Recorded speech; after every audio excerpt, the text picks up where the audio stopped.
Good morning, ma'am. Good morning, classmates. So, my topic for today is project monitoring and information system. I am Leia Mehakalba. I am the first discussant of the group 10. So, project monitoring. Monitoring is collecting, recording, and reporting information concerning any and all aspects of the project performance that the project manager or others in the organization wish to know. So, when we say monitoring, is moni siya ang ga take notes or ga record or ga reporting po for information sa mga kuan bitaw like taray na ginabuhat na project just like kaning sa tawag like kato bitang go cart katong go on the wheels ba to katong cart like so kato siya is kato na record ato na project. So kung pila ka days mahuman unya unsay pila ang mga gastos unya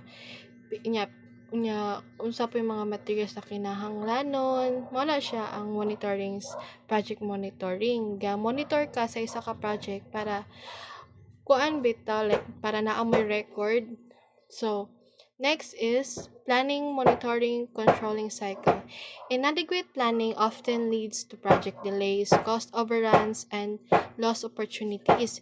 It emphasizes that the planning, monitoring, controlling cycle is a continuous process that helps reduce risk by identifying and correcting problems throughout the project. So when we say planning, monitoring, controlling cycle is kintare if you don't have a proper planning sa imong project nga gahimo ra kag project is nagay tendency na ma-delay sa imong project unya wala pag opportunities. So mo nang natin ginatawag na planning, monitoring, controlling cycle. So, para ma-monitor po nato ang dagan sa atong project para dili siya ma-delay ba. Unya, ma-control bitaw nato kung pila atong mga nagastos para dili kaayo na nag-overcost sa ang isa ka project. So, kung naay mabilin sa money, pwede siya gumagamit for another project na pod. So, here is the next part is the information flow or the chart. Let's say that. So, di ba when we plan a project is tara mag na ko and let's say in a company sa marketing team. So, you plan a project for an advertisements or let's say kaning na kay gina-plan for another launching product.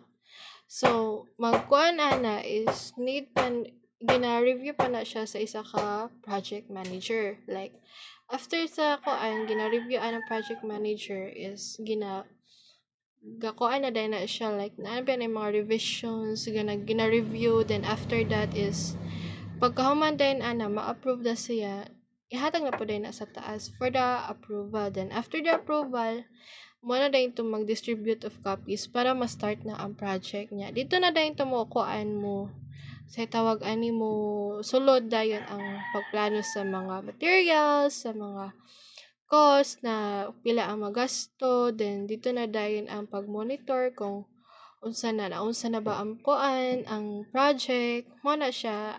Then cycle na siya niya, magbalik-balik ra gihapon i-review niya tapos magpasa i-review niya kung unsa na nahitabo, then mag-collect og mga data, ana na siya.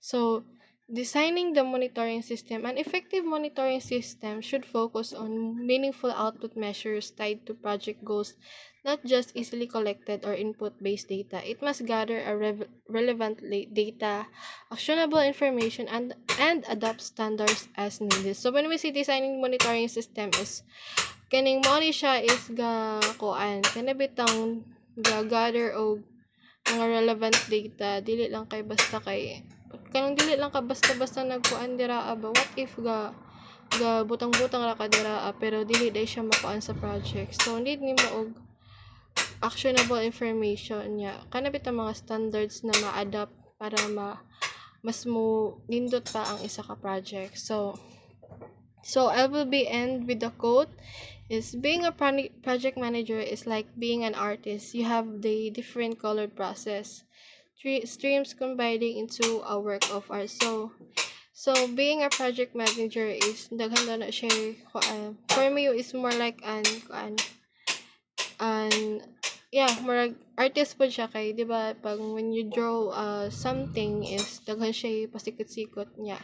Usahay nindot buhaton kung kuan ba na siya. It's more like kuan, it's more like a team kaya na kay basta mao na siya din. Pag mahuman na din siya na-combine na din mo let's say colors. Pag ma-combine na din na nimo siya, wala na din na siya work of art. That would be all. Thank you.